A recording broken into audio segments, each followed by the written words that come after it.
আজ 29 আগস্ট 2025। দৈনিক সমকাল পত্রিকার প্রধান শিরোনাম: প্রাথমিক শিক্ষক নিয়োগে নতুন বিধিমালা জারি, নারী কোটা বাতিল।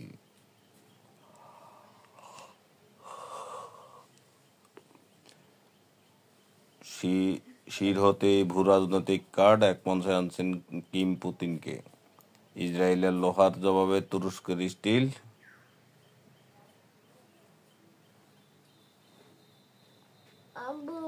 লতিফ সিদ্দিকী অধ্যাপক কার্জন সহ 16 জনের বিরুদ্ধে সন্ত্রাস বিরোধী আইনে মামলা হচ্ছে। স্বাস্থ্য পরীক্ষা শেষে বাসায় খালেদা জিয়া।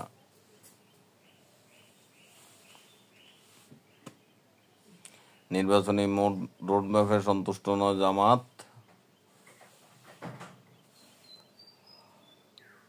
চুয়েটের সব পরীক্ষা স্থগিত।